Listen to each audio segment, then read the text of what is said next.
Ladies and gentlemen, good morning and Assalamu alaikum. On behalf of the SDPI team, I welcome you to this online meeting on taxation measures to support textile sector's competitiveness amid COVID-19. As some of you would recall that this dialogue series, which is being held in collaboration with the Ministry of Commerce, SAMIDA, Ministry of Industries. This is part of SDPI's SETI program, which is strengthening the use of evidence for development impact. Just before I introduced our esteemed panelist, just wanted to give you a background that we held our first dialogue in this series about 4 weeks back, in which, of course, we realized that we had touched upon several areas, several measures required for boosting textile sector's competitiveness. And we do see that textile has been pivoting very appropriately during the COVID times. The export numbers are looking very encouraging. But one of the aspects that couldn't be covered comprehensively in that meeting was around the taxation measures which can help textile sector's competitiveness at these difficult times, particularly the SME exporters.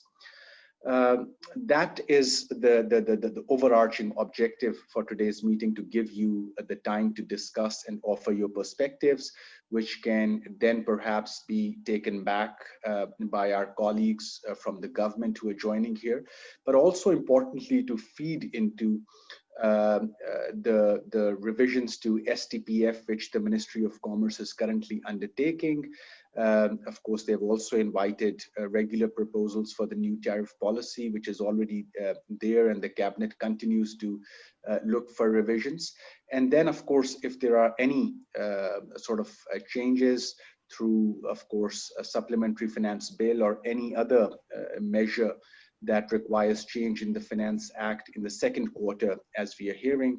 So this meeting could sort of feed into the work which is being undertaken on the policy aspect at the Ministry of Finance. Just some housekeeping announcements. Speakers are always encouraged to, of course, engage with each other. And of course, you're free to switch on your cameras if your network allows you to do so without any disruption. For, of course, the knowledge of our wider audience, our stakeholders, this meeting is being recorded. So if you require it for your networks, we can, of course, provide you the recording at a later stage. You can also revisit the discussion for your own work. You're free to speak in English or Urdu as you like, please. I will, of course, as moderator, request the liberty to prompt you once the time is finished, just in the interest of giving time to everyone. Let me quickly introduce our esteemed panelists today. We are joined by Ms. Kalilia Rontoyani, who's the World Bank Program Lead for Equitable Growth, Finance and Institutions for Central Africa. She was also the World Bank lead for some very innovative projects which World Bank, of course, conducted in collaboration, in cooperation with FBR, including the Pakistan Raises Revenue Project, which she was leading. With support from FBR, of course, World Bank has been trying to introduce good technological and tax administration practices. And of course, from Kalilia, we have sort of requested for an overarching political economy sort of perspective on this subject. And of course, she left the program at a very sort of an important stage, and her colleagues are taking it forward. So her thoughts would be welcome. We're also joined here by Ms. Rana Ahmed, who's a former civil servant and has worked for 36 years in various positions, including member ICT at FBR, Chief Executive Officer of PRAL, and Chairperson, Punjab Information Technology Board. She's also held secondments at Australian Tax Office. Mr. Raza Bakir Sahab is with us, who is currently the Executive Director of All Pakistan Textile Mills Association. He's also a retired civil servant and has served as member Inland Revenue Services. He was also the Chief of Headquarters at FBR and member admin at FBR as well. Honored to have both of you. Also from the customs side, we have Mr. Sanaullah Abrosab, who's currently the DG Customs Risk Management at FBR and has extensive experience in customs policy and operations. He has also held positions with WCO Brussels and the World Bank. And then, of course, we'll also be we have the honor of having Mr. Shahid Sattar Sahab, who's former member Planning Commission, continues to help APTMA in his capacity as senior advisor and executive director, and for a very long time has also been associated with the energy sector, including BHP Billiton. So maybe I think as per the format of the program, which was emailed to all of you, we'll probably be requesting Kalelia for her agenda setting remarks or a couple of slides in case she would like to share. But then after that, of course, we'll have our comments from our esteemed panelists based upon, of course, their own view and the questions which were shared with yourselves. So Kalelia, it's over to you. And in case you'd like to share the screen, please go ahead. Thank you for inviting me to participate in today's webinar. It is my pleasure, since I have been working in Pakistan for the past 5 years and with FBR for just as long. And we all know that taxation in Pakistan is a problem for business. But perhaps I am biased, but I would say that it is not entirely the fault of FBR. And there are two aspects to it. One is, of course, tax policy, and the other one is tax and customs administration. So a lot of the issues that the businesses are concerned with have to do with tax policy, which is now no longer, at least legally, the remit of FBR. And this is the same for customs policy, which is now the responsibility of the Ministry of Commerce. Having said that, I have seen still business association representatives present in the FBR building around budget time, because the capacity both in the Ministry of Finance and Ministry of Commerce is relatively limited. So a lot of technical input in the preparation of tax measures does still come from FBR. I'd like to, since we don't have so much time, I'd like to talk more specifically about what FBR can do to support the competitiveness of business, especially of exporters. And I believe this is the same for textile sector. So actually, I would be very interested to hear the perspectives of the representatives of the exporters in today's event, because over the past couple of years, FBR has undertaken a lot of initiatives to reduce the cost of compliance for taxpayers, especially firms, in the context of their efforts to improve Pakistan's scores and ranking in the Doing Business report. So Pakistan has managed to improve both in the paying taxes indicator and in trading across borders, which largely but not exclusively relates to the performance of customs. Customs in particular has made very rapid progress, and under Pakistan raises revenue, one of the indicators is the percentage of cargo that clear customs through the Green Channel. So only 2 years ago, just over a third of all cargo that is for imports and exports cleared customs through the Green Channel. Now this percentage has grown to more than 2/3. So I would like to hear from the exporters and also manufacturers who import inputs, what their experience has been.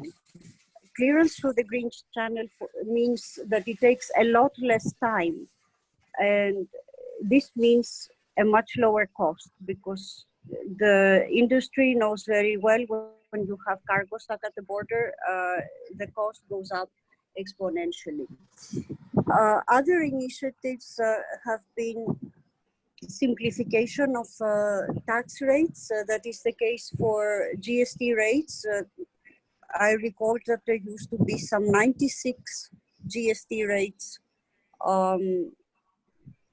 up to FY19, and now this has been reduced to less than 25. There used to be many different rates applicable to different products. So I don't know exactly how many apply to textiles, but let's say for petroleum, there were more than 40. So a simple tax system is beneficial for taxpayers and the tax administration as well. There have been a lot of improvements in automation that we hope that the industry has been able to benefit from. So these are the online tax returns, online payment, and in the past 6 months or so, FBR has launched a system for the automated processing of VAT refunds. And again, I'd be very interested to hear from the industry representatives if they have seen an acceleration in the repayment of GST refunds, because this is something that is very important for the cash flow of exporters. Of course, a lot remains to be done. And I would say that a lot of the problems in Pakistan do not come from the tax rates as such, which is the main part of tax policy, but actually from the way the taxes are administered. And a big issue is the extensive scope of the withholding regime. So basically, FBR, or according to the law, of course, requires companies and other taxpayers to pay taxes on revenue that they have not yet collected. And this is the case of corporate income tax that is collectible on many transactions, from bank transactions to the payment of utilities.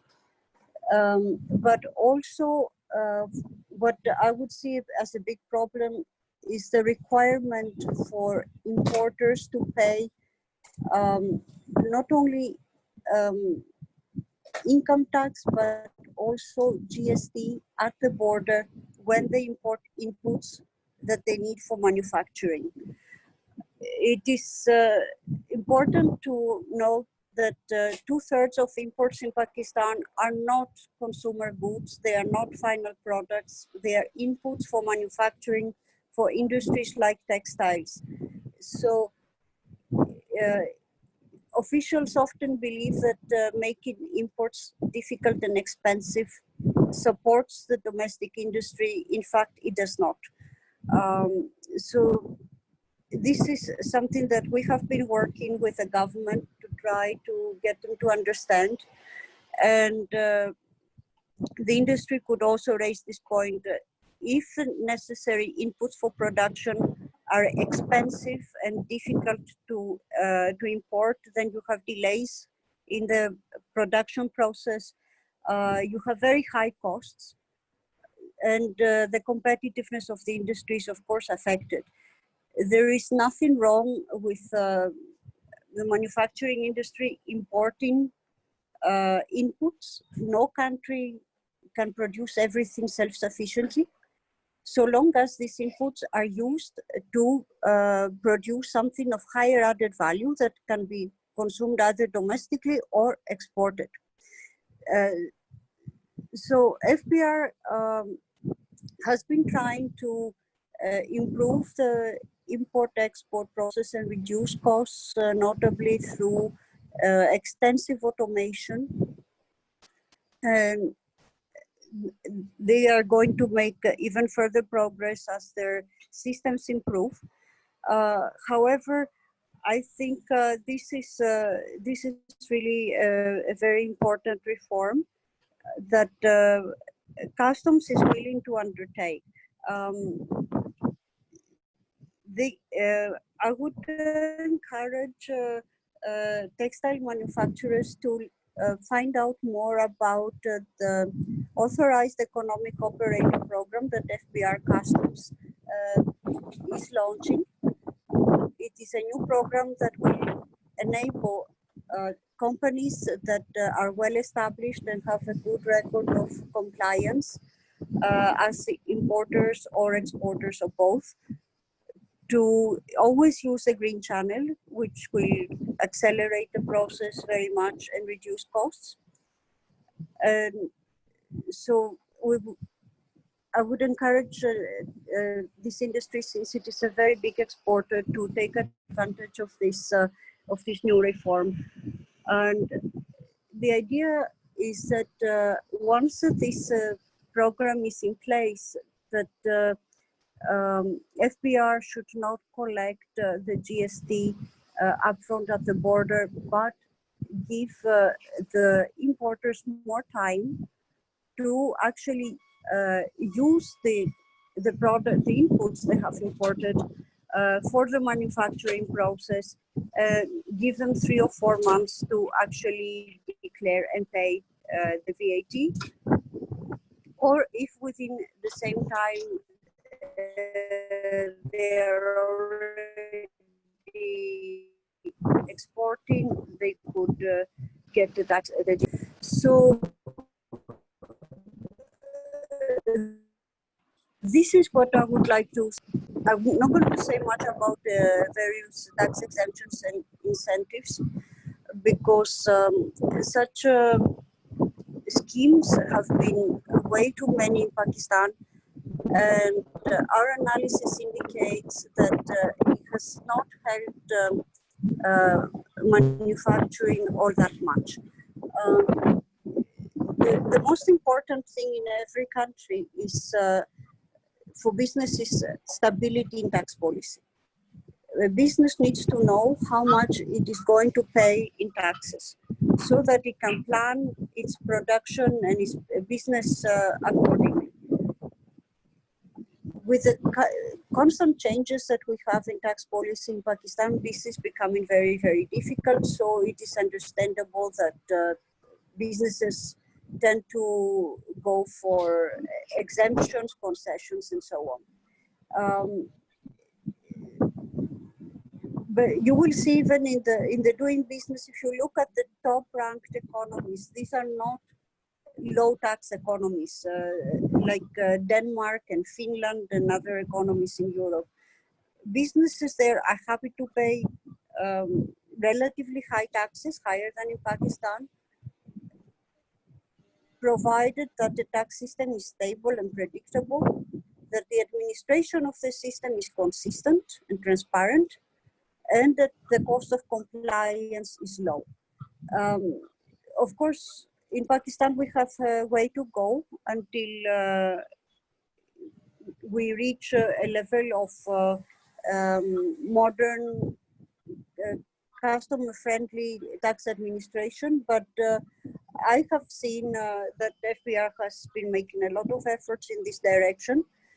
And given that these automation efforts and other simplification efforts take some time to produce results, I would encourage you to look out for these improvements, to provide feedback to the FBR about how they can do better, and and continue pushing for improvements. But I would at the same time like to encourage firms in Pakistan to gain a better understanding of the country's fiscal situation. Pakistan has really no space to provide the tax relief because the country has a very high debt level, and it has a very high deficit, and this room to provide more tax exemptions and tax incentives is non-existent. So if the entire economy goes down, it will not be good for any industry. Having said that, what the manufacturing industry should be pressing for is fairness. So we see that manufacturing, including textiles, pay a larger share than their proportion in the economy than sectors like services, where compliance tends to be much lower, and agriculture that pays almost nothing. And this is not fair. So the current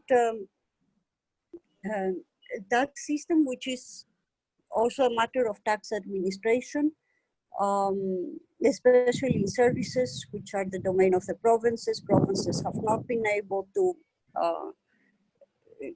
increase the tax collection to ensure that the services sector is taxed fairly. So there are many issues, but the result remains. So Kanelia, maybe if I can request you to probably pause on this point, because I think this is where private sector's response would be extremely important. And I think maybe, and maybe I think if you allow me, I can sort of request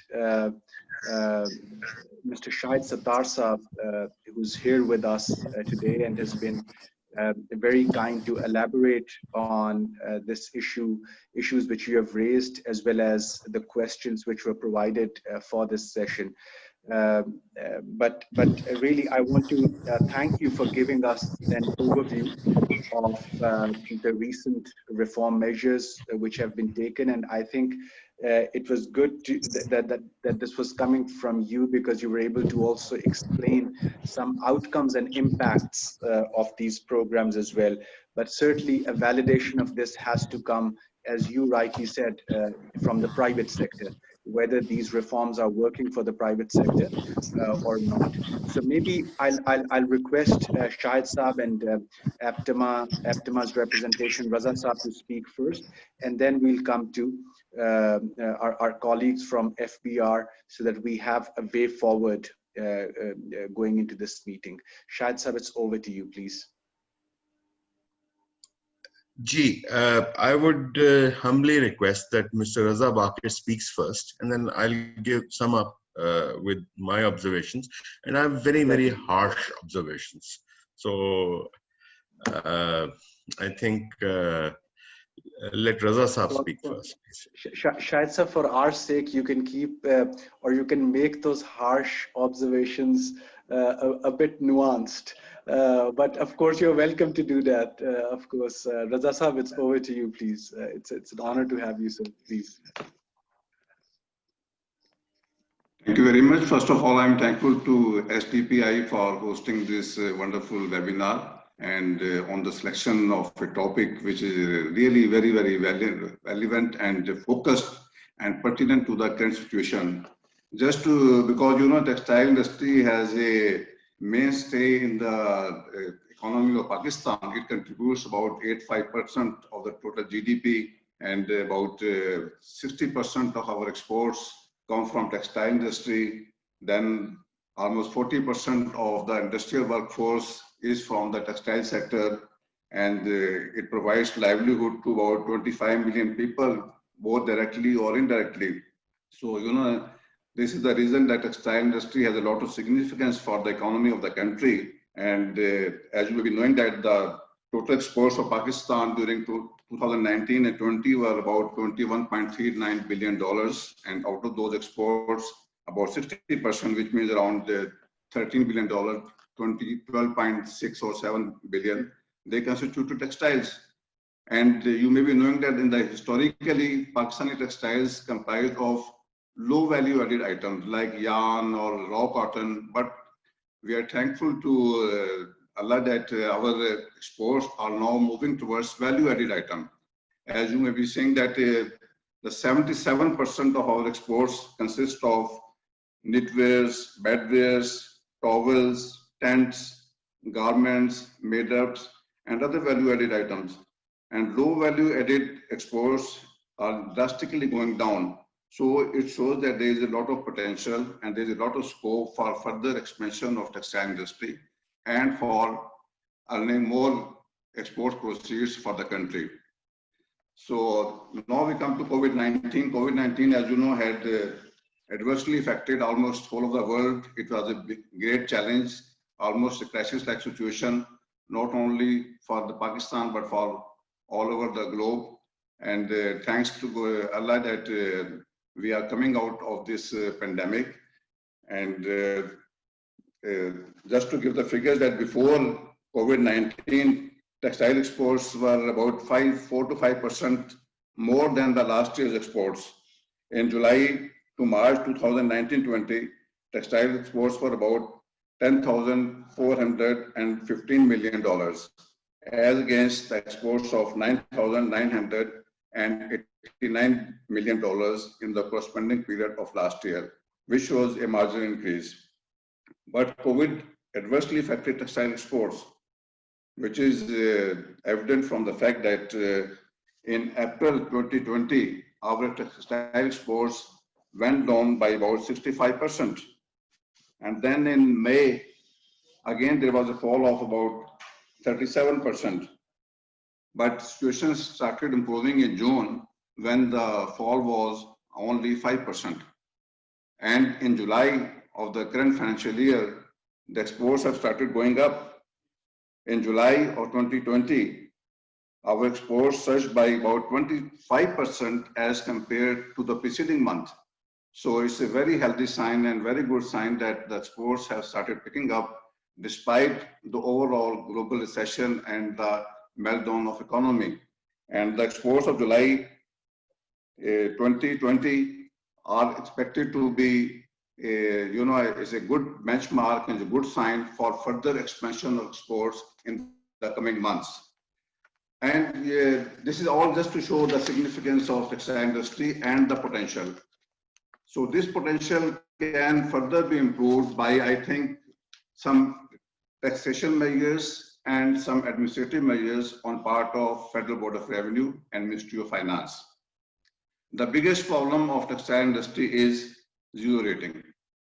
You see, zero rating, which had continued from 2005 to 6, was abruptly withdrawn in July 2019 by rescinding SRO 1125 of 2011.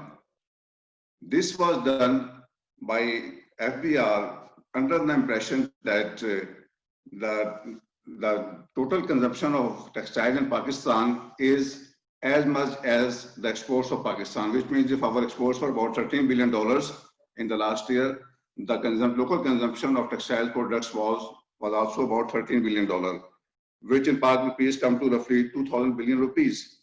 And calculating 17% sales tax on this local consumption, the FBR was expecting a tax collection of more than 300 billion on the local sales.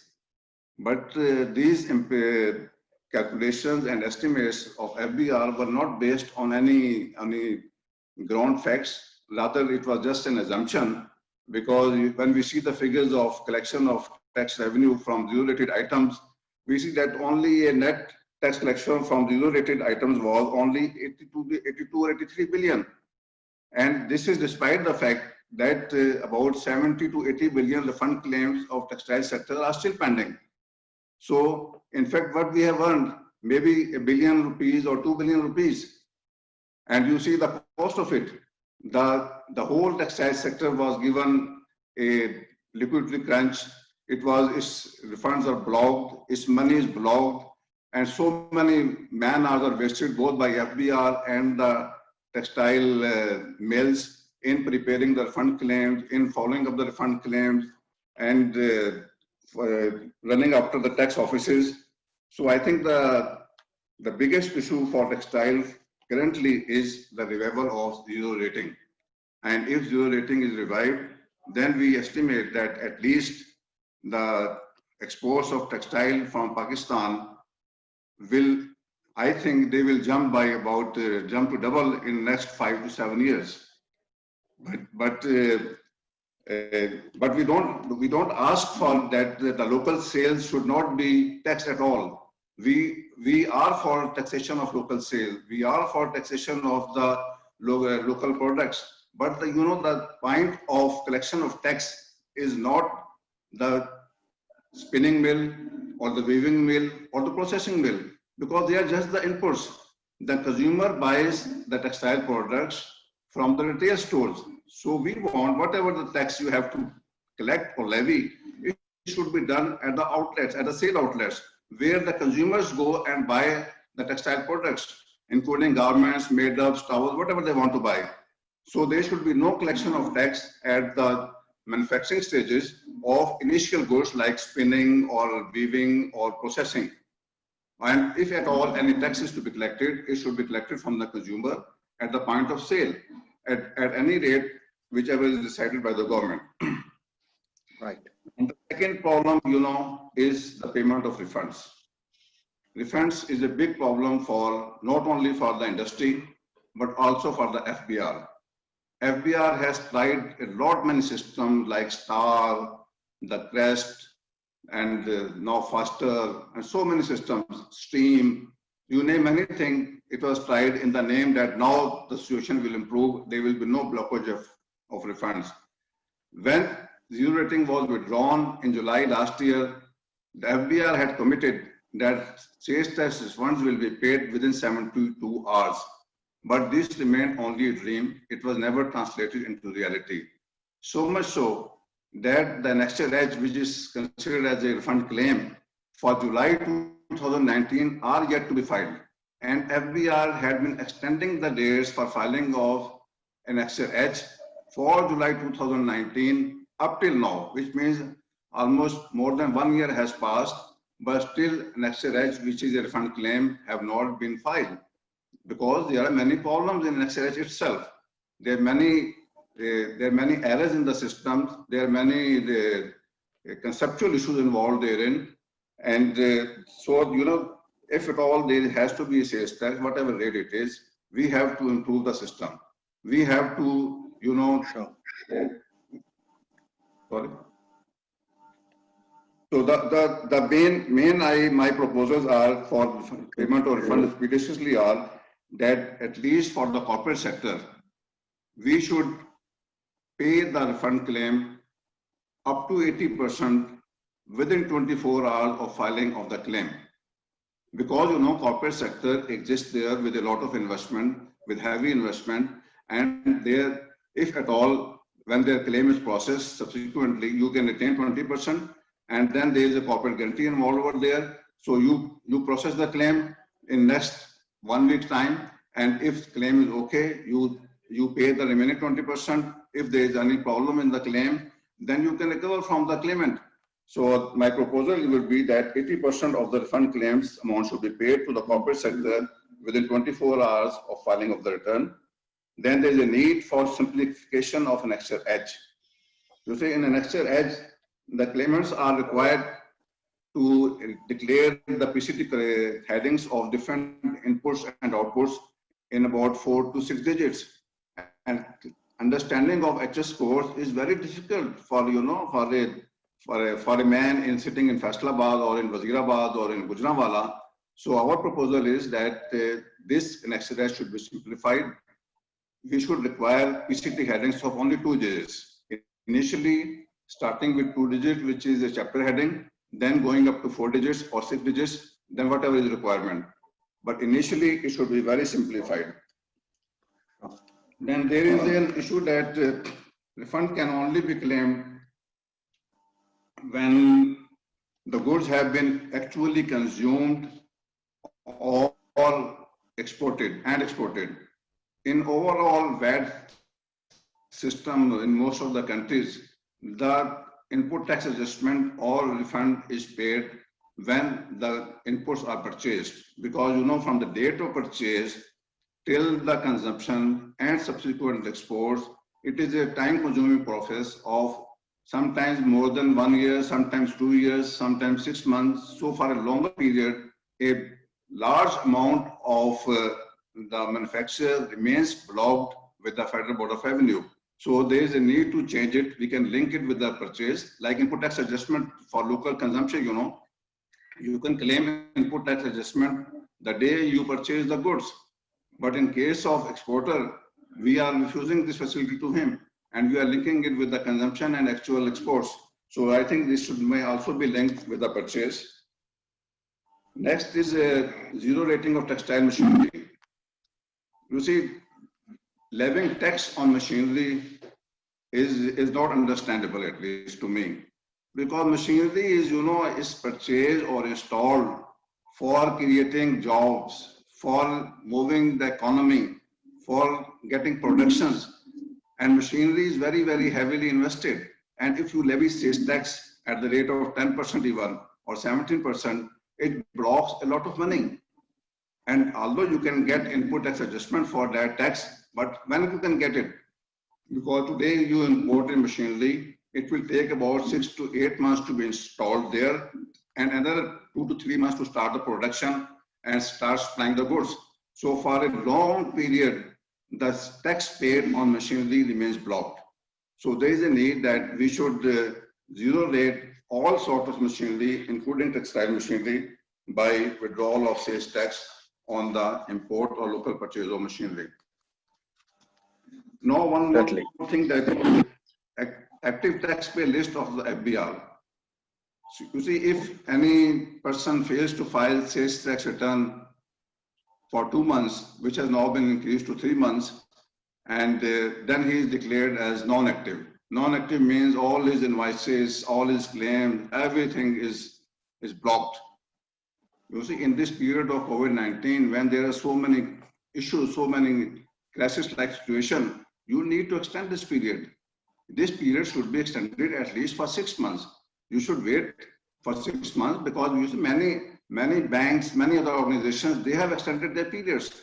So we should extend this period to 6 months, because once a manufacturer or a sales tax registered person becomes inactive, it causes him heavily financially. So now I come to the income tax side. Income tax side, the biggest issue is turnover tax. Turnover tax under section 113 of the income tax ordinance, it was raised from 0.5% to 1% in 2013.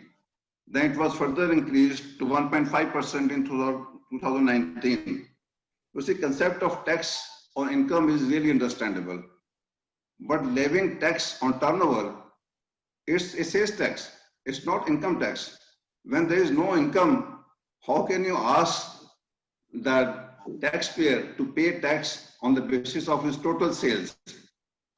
So on the one side, he's going into losses. On the other side, you are pressing him to pay tax to the state, and that too at the rate of 1.5%. You see, most of the textile industry, they work on the margin of below 5%, just 4%, 3%, 5%, and levying tax at 1.5%, it roughly amounts to 30% of the income. So this is exorbitantly very high rate. So either this turnover tax should be abolished, or it should be reduced to just 0.5%. That is sure, Raza Saab, and corporate rate tax. Okay, just I don't go into details. I will just be brief. Please. Corporate rate tax needs to be, drastically reduced. In our competing partners like Vietnam, Bangladesh, they are just 20 to 25%. So it may be brought down to 25%. Then another very harsh measure taken in the budget is withdrawal of exemption certificate at the stage of import. So resulting thereby that any machinery, any other goods which are not raw materials, they are chargeable to income withholding tax at the rate of 5.5%. They have done 3 economic categorizations of for levying of withholding tax, but many of the goods fall in 5%, which is very heavy tax. So our request would be that the facility for exemption certificates should be revived. And I many of the points, and now I custom side. On the custom side, there is an urgent need for rationalization of tariff. It is really heartening to know that Ministry of Commerce and National Tariff Commission, they have initiated the exercise with the cooperation of Federal Board of Revenue, because there is no logic to levy customs duties on the raw materials. Although the raw materials manufactured locally, they need some protection, but the protection should also be reasonable. It should not be 20% or 25%. Like in the case of polyester staple fiber, the imposition of duties and anti-dumping duties, they come to around 20%. So giving protection of 20% is just killing the local industry of textiles, because polyester, is one of the essential raw materials of textile, and about 60% of textile products are based on polyester. So there is a need to withdraw the customs duties from the raw materials, and especially those which are not manufactured locally. Now there are some administrative measures which I think the FBR can do without any delay, like a utilization period for export schemes. Previously, due to Covid-19, the board, via its letter in May 2020, had extended the period till August. Since the situation and the crisis of Covid-19 still persists, so there is a need to extend this period till at least June 2021. Now, another very important administrative issue that the government legislature has exempted manufacturers of export-oriented products, including textiles, from the levy of withholding tax under clause 66 of part 4 of second schedule to the income tax ordinance. But the discos, they demand an exemption certificate from the commissioner. There is no provision of exemption certificate in the law, but still the discos are insisting for it. We have been requesting FBR, we have been writing letters to them that there is no such provision. So FBR just had to issue a clarification, but because of non-issuance of clarification, the taxpayers, they are being subjected to withholding tax on the consumption of electricity just for delay on part of FBR. Then there is a need for revision of duty drawback rates, because the rates of duty drawback, they were fixed long ago. With the passage of time, they need to be revised upwardly. Similarly, input tax adjustments has been denied on many items by Federal Board of Revenue through an SRO 490, which includes office equipments, building materials, office machines, and many other goods.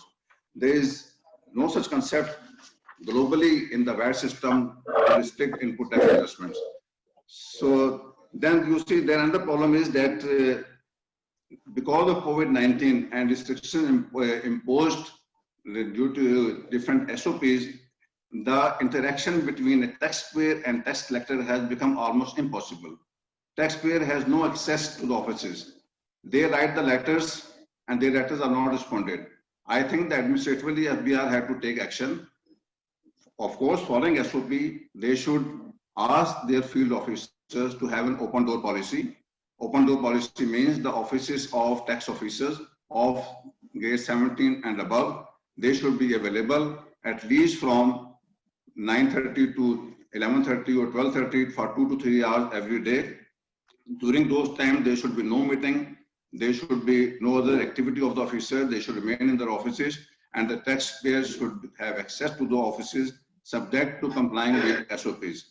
And there should be binding on all officers and the headquarters that any letter received from any taxpayer or trade body should be responded immediately. At least acknowledgement can be sent, because taxpayer just remains unaware whether his letter has reached the concerned body or not. There is no acknowledgement. There is no action on part of the tax machinery. So this is just an administrative measure which can be corrected easily. As regards the other point of improvements in export schemes, I have prepared a presentation as well, but due to shortage of time, it would not be possible to make that presentation. So Raza Sahab, may I request that we can ask you, we can request you to maybe allow us a copy of that presentation, so that maybe after this meeting we can circulate to our participants. But I must thank you, because these are really useful suggestions, and you've really gone point by point for income tax, GST, as well as customs. And I will be bringing in Ms. Rana Ahmed and Mr. Abdo on this to guide us on the way forward. But before that, if there's anything that Shahid Saab would like to add further to what Raza Saab has said, so maybe he can add briefly before I go for FBR's perspective to our other two colleagues. Shahid Saab? Thank you, Dr. Vakar. Dr. Vakar, first of all, in the overall context, if you look at the way the FBR works, it rather than taxing profits or something, it's an extractive process trying to maximize revenue without looking at the consequences or the economic consequences of their actions, which leads to very distorted decisions and unfortunate decisions. However, I mean, one thing that Raza Sahab said, and I'll just like to recap that so that it can be, you can focus on what the real issue is. A new textile project, for example, say costs around 4 billion rupees. If you add 17% sales tax and 5.5% withholding tax, the cost becomes 5 billion rupees plus. That's a lot of money. And when you talk to FBR, they say, fine, but this is refundable. Again, Raza Saab said maybe 1.5, 2 years. I know that it will not take 1.5, 2 years. Setting up a project in Pakistan is going to take many years. And our need is to expand our production capacity and our exportable surplus. And if we cannot focus on that, and if we cannot let the commercial activities take place, industrial activities take place, then FBR is acting as a brake, as completely an organization that is stopping development of Pakistan. My second issue is even more serious, which is that we have a faster system, which is supposedly that you fill in your sales tax return, and within after the sales tax return and H form, within 72 hours you are paid your refund directly into your bank account. The reality is that there are companies that have sprung up, there have consultants that have sprung up right across the country who are asking for between 2.5% to 5% of the sales tax refund amount, and are guaranteeing that you will be paid these refunds. Where that money goes, I'm not privy to that, neither am I saying anything. But what happens otherwise, other companies who do not use the services of these companies, they suppose they put in a claim for 30 million, out of which 7-8 million is, given, okay, fine, this is okay. Another 5, 6, 10 million, whatever, is deferred, and the rest sort of disappears in the system. So when that disappears in the system, nobody, I mean, there is no mechanism, there is nothing that one can do about it. And the way the things have worked over the last year, the the very idea that this would bring transparency into the system has been lost. And as it has been lost, the change that was supposed to be brought about by automation and so on has gone the other way around. The corruption or the facilitation or whatever you'd like to call it has now taken a different form. And the exporters are now facing much bigger dilemmas, because previously their entire claim, used to be evaluated, and they were given reasons why this cannot be allowed or why this doesn't match and so on. At the moment, I can give you dozens of examples of companies who just do not get to know why their claims are being disallowed and why their claims are being deferred. So what FBR is doing is it is actually killing commercial activity in Pakistan and stopping the development of Pakistan. As you very well know, exports are the only thing that can support Pakistan in the future. And expanding exports is the highest priority given by the government. With these sort of issues that we have with the tax machinery, I'm afraid we're not going to get very far. Thank you. No, thank you, Shahid Saab, and your concerns are well noted. And I think you've been a champion of automation for a very long time. I've seen your writings, your analysis on this, and maybe I think this will be a good point to bring Ms. Rana Ahmed here. Of course, for a very long time, of course, she has been a proponent within FBR for IT-related developments, IT-related reforms. Maybe she can sort of elaborate and educate us on this, besides, of course, her broader views on the subject. Madam, if I can request you, please. First of all, thank you very much for giving me this opportunity to be a part of this webinar. I have been asked to give my views on 3 topics primarily. Due to paucity of time, I'll be brief in my discourse. As it always happens with the last speakers, whatever I have to say has already been sufficiently covered by other learned participants. So my discourse would be at the cost of repetition, for which I apologize in advance. I will start with the possible tax measures which would help the textile sector's competitiveness during COVID-19. There are 3 taxes levied on the textile. I'll be very, very specific to textile exports only and not to textile sector in general. So there are 3 taxes levied on the textile exports by the federal government: income tax, sales tax, and custom duty. Let's consider income tax first. Generally, income tax regime applicable to textile exports is reasonably export friendly. But considering that currently the economy is facing unusual challenges due to COVID-19, the government needs to go an extra mile to facilitate exports. So my first proposal is regarding income tax rate on textile exports. Currently, textile exports fall in the fixed tax regime under section 154 of the Income Tax Ordinance 2001. Tax is not levied on net income of the textile exporters. Instead, tax is charged at a rate of 1% of gross export proceeds. So one possible incentive for the textile exporters could be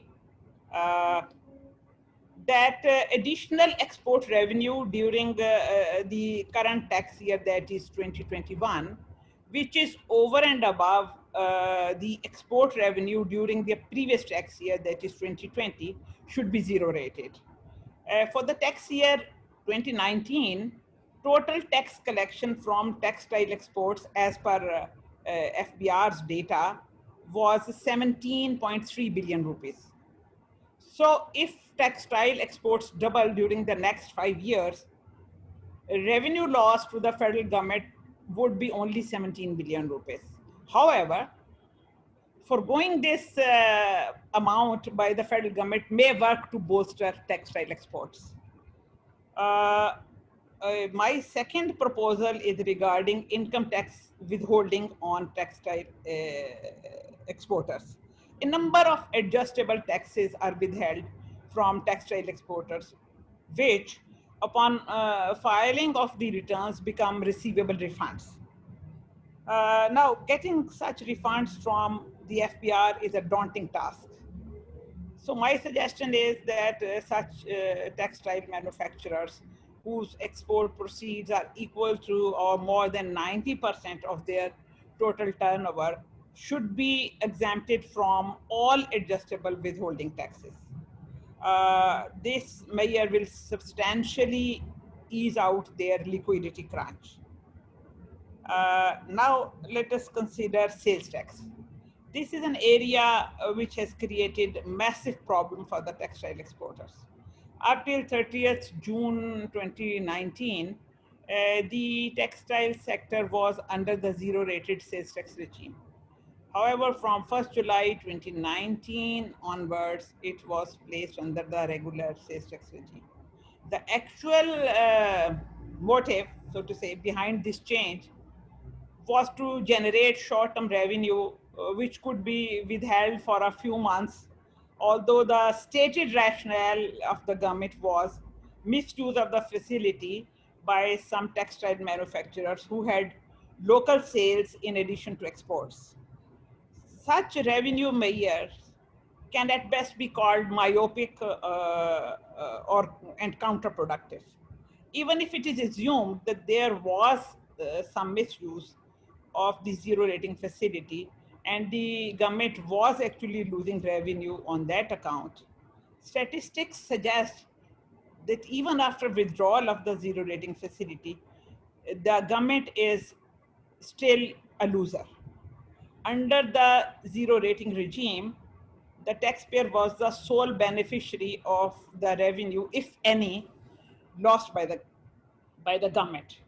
Whilst under the regular rate regime, both the taxpayer and tax collector are sharing the such lost revenue. Either way, the government loses out under both scenarios. And an additional disadvantage of the change is that it has created a severe liquidity crunch for the textile exporters. By now, it is an established fact which is known to everybody around here that FBR has never been and will never be transparent, efficient, and honest in paying taxpayer refunds. As an insider, I can vouch it. No matter how sophisticated an automated system you may launch, getting refunds from the FBR would always involve expenditure in terms of money, time, and effort. So my proposal in this regard is to restore zero rating regime for textile exporters with immediate effect, without waiting for the next Finance Act, which is still almost a year away.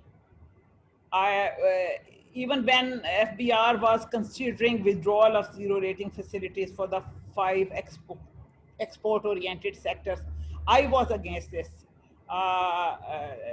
this change. And now time has proved that FBR has just gained peanuts out of this exercise, which we can now call an exercise in futility.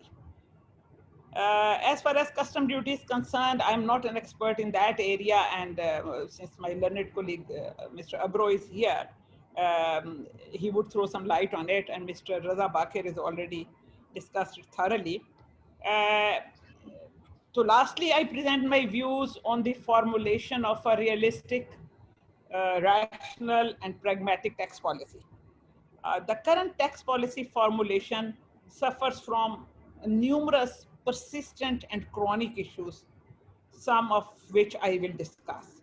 Firstly, FBR's policy wing is not adequately equipped to undertake research and analyze data for policy formulation.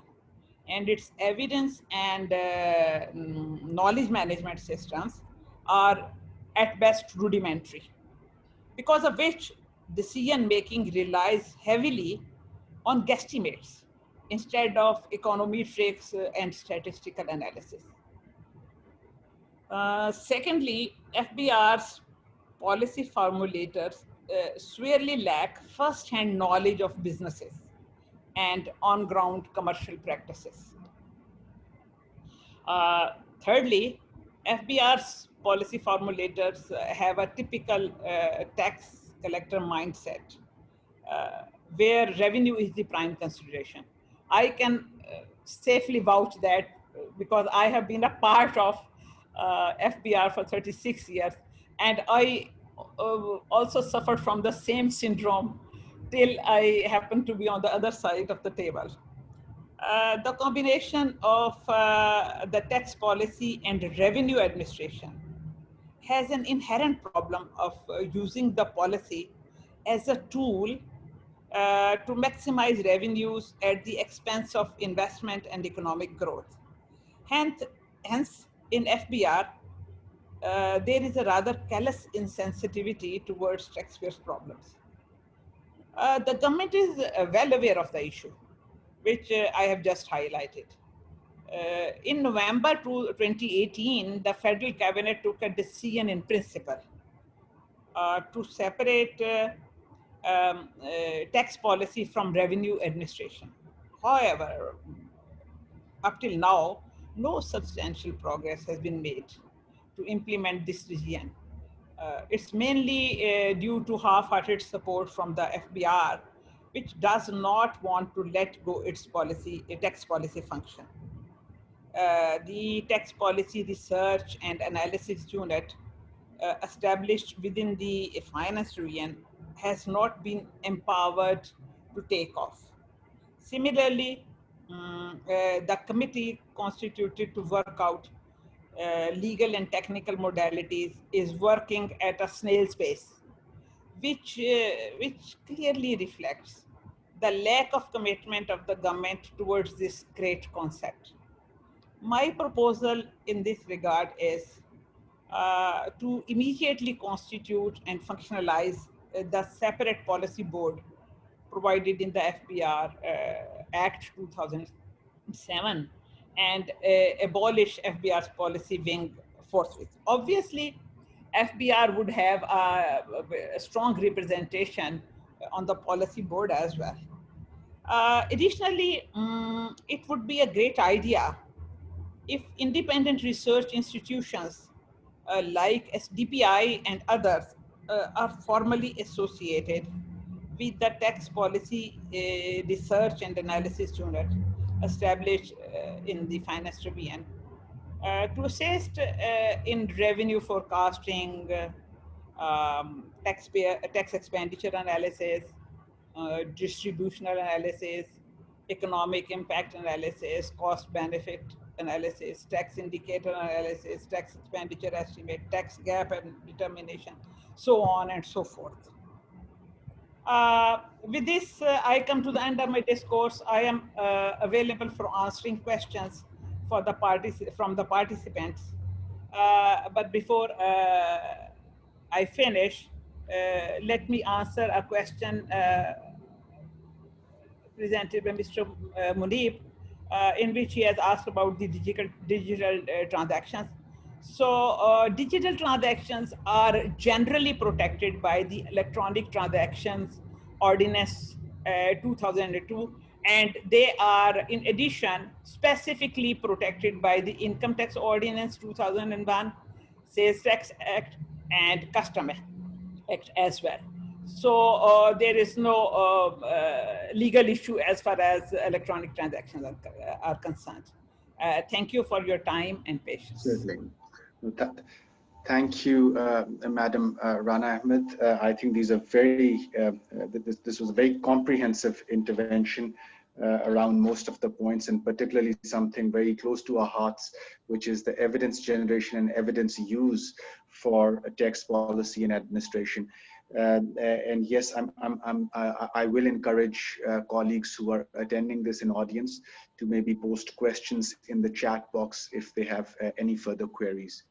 With this, if I can move to our colleague, Mr. Sanaullah Abrosab, for his interventions, please. Sanasa, please. Thank you very much, Mr. Waqar Ahmed. It's indeed a great pleasure to participate in this webinar, and I'm really thankful to you for inviting me to speak over here and share my thoughts. I'm really delighted to have heard to my respectable seniors, Mr. Raza Bakir Saab and Madam Rana Ahmed, from whom I learned a lot being the part of FBR. I just want to offer my comments on few things which have already been raised during the discussion. At the outset, I would like to say that when we talk about the competitiveness of any sector, it may be a textile sector, or leather sector, or an automobile sector, I think it is not only the tax policy or tax measures. It may be a very small part of contributing towards competitiveness. Other important factor to gain a competitiveness by any sector in the economy, that might be overall macroeconomic policy, a regulatory framework, a cost of doing business in the country and particularly for that sector, and competitiveness of the economy. I think these are 3-4 major factors which might the World Bank lead might endorse it, that they contribute towards the competitiveness of a sector, and tax policy and tax measures is one of the part or one of the component of the creating a competitiveness for a sector. I mean, there's already a lot of debate on the infant industry argument, subsidies and protections and other areas from the economic perspective, which of course is not the agenda of this webinar. The second point which I would like to offer my comments is about the relationship between FBR and the stakeholders. I think this has been a long journey in FBR, and we have achieved a lot of milestones in developing an environment of trust and confidence between the taxpayers and the tax collectors. Since last 2 decades, FBR has gone under a lot of reforms and open door policies and automations. These has been the cornerstone of FBR to achieve these objectives of trust and mutual responsibility to be shared with the stakeholders. One thing which Mr. Shai Sata mentioned over here about the if a new project of a textile or any other project is being started in Pakistan, there's a huge cost and there's a huge taxation measures over it. I would like to explain that there are few schemes, particularly for the export sector, where there is no taxation at all on initialization of the project or starting a project in an export sector in Pakistan. For example, the EPZ rules, Export Processing Zone rules, and Export Processing Zone Act, which is custodian is the Ministry of Board of Investment, has been incorporated by the FBR in the income tax law and the sales tax law and the customs law, where there is not at all any taxation of custom duties, income tax or sales tax on the import of the capital goods or the raw materials for initiating a project. And later on, the other export schemes like export-oriented unit scheme was started in 2008 under SRO 327. I mean, all imports and all machinery and capital goods are duty-free and tax-free. For this benefit is available all the export-oriented units, and even textile is the main sector for the export-oriented industries. There are other schemes also. For example, the manufacturing bond scheme, SRO 450, where the raw materials and imports are again duty and tax free for the exporters, and a very comprehensive scheme of the duty and tax remission scheme, DTRE scheme, where their scope is wider. Even the commercial exporters are allowed to avail that scheme, and again where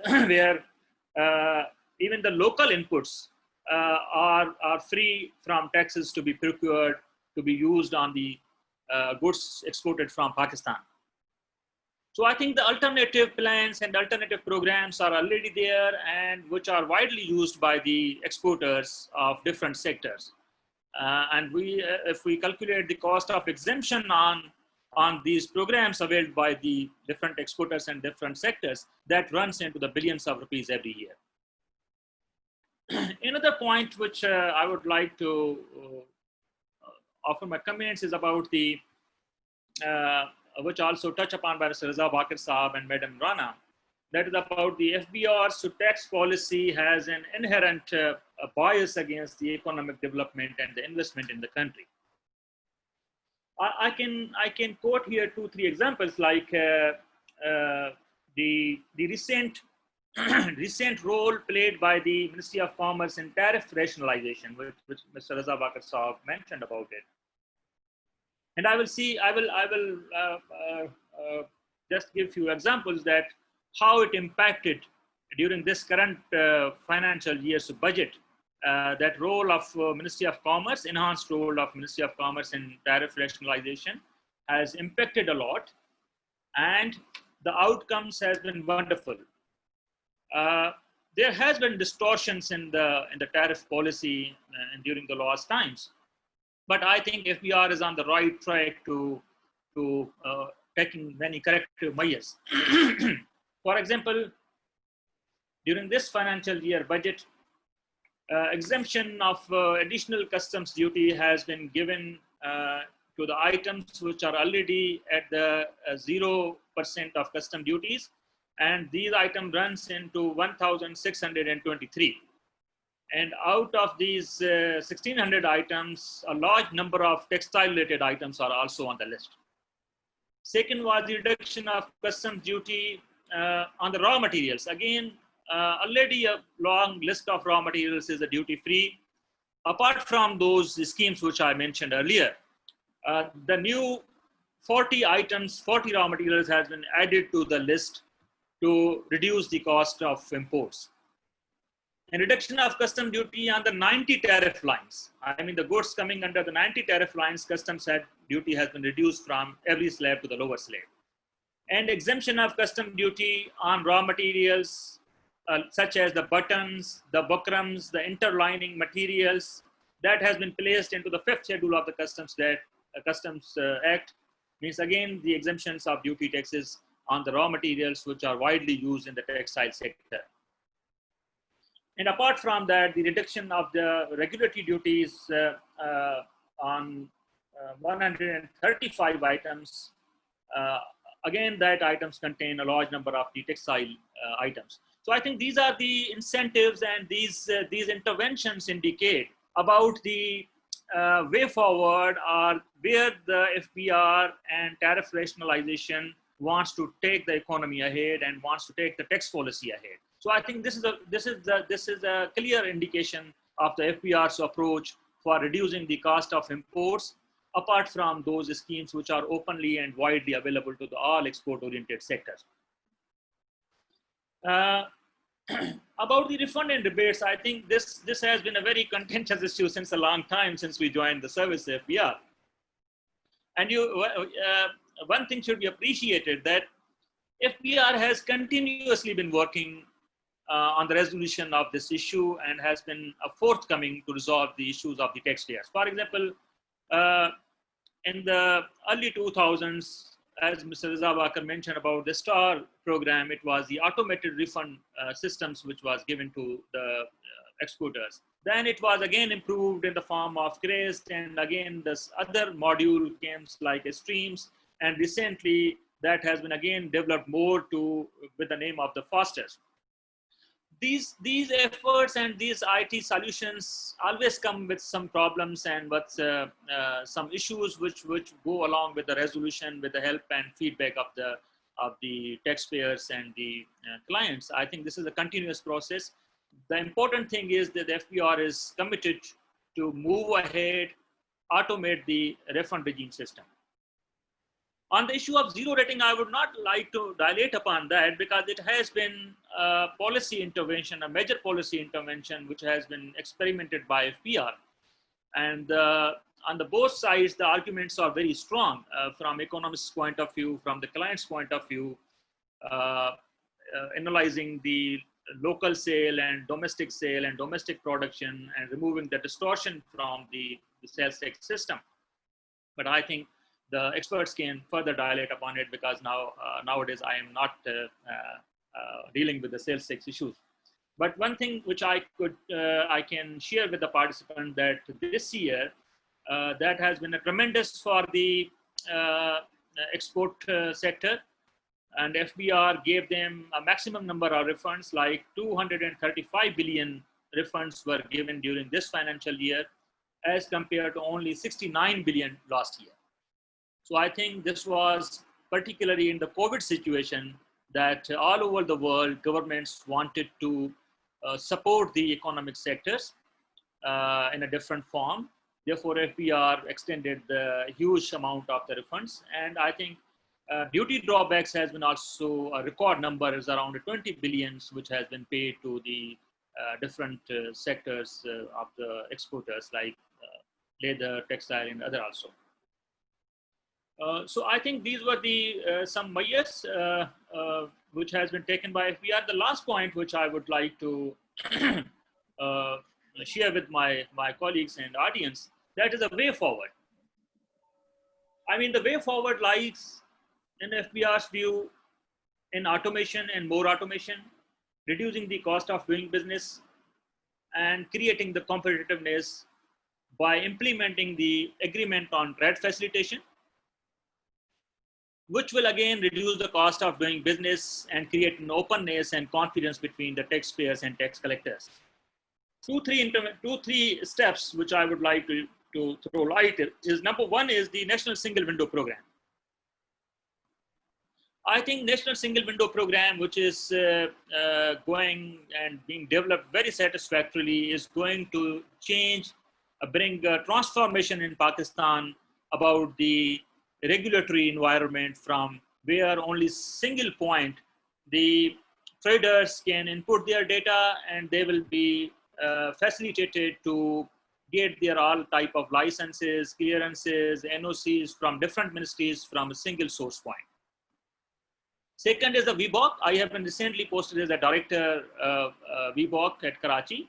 I mean, I had been honored to be the part of the first risk management policy for Pakistan Customs. We developed this with the technical assistance from the World Bank. And this is the first time in Pakistan where the legal framework has been developed to protect the risk management policy. And the milestones and the outcomes we have achieved is that up to 40% of total imports nowadays are going through a green channel.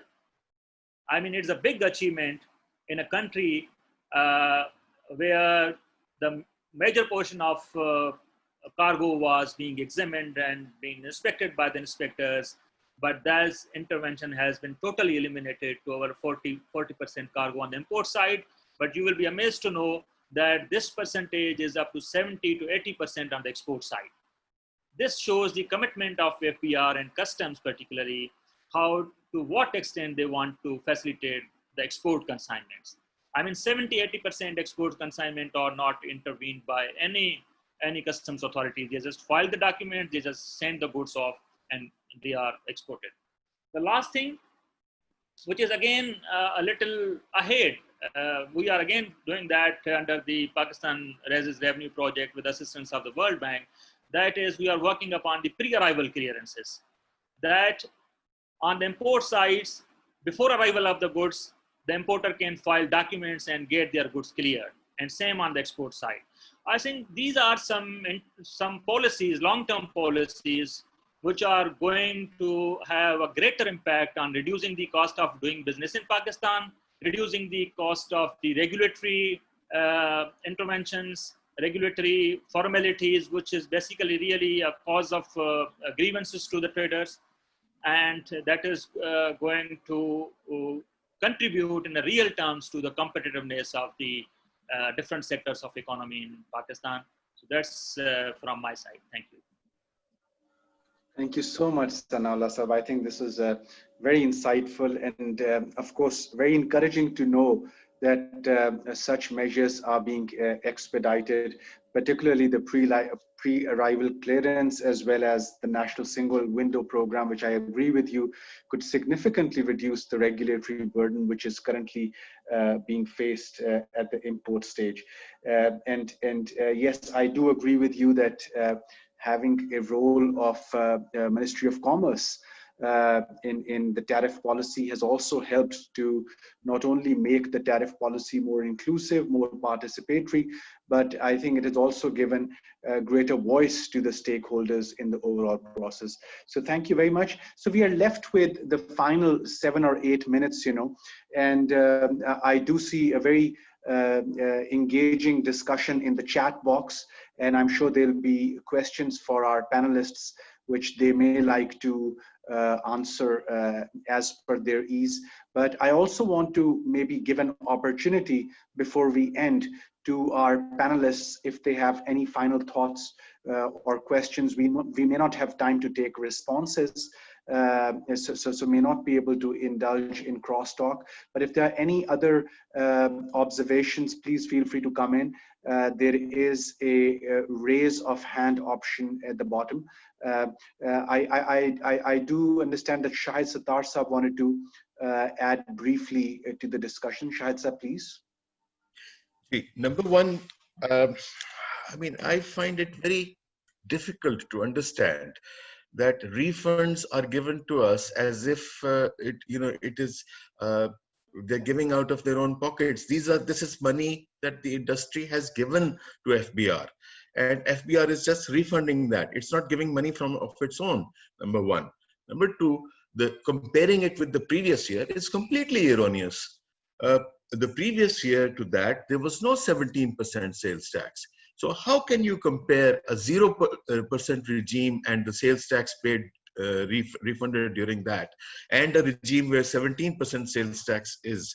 So this is completely and absolutely incorrect. Then we move on to projects, and that various schemes are available like EOU and this and that and so on. First of all, there are only 70-80 units in the country who have access to these schemes. The SME sector in particular does not have access to these schemes. Indirect exporters do not have access to these schemes. Under these circumstances, the bulk of the industry, textile industry or whichever industry, just simply does not have these facilities available. Secondly, in order to get an EOU license and so on, you need to have a track record of having shown, so much exports and this and that and so on. A new greenfield project developer, he is not going to get that.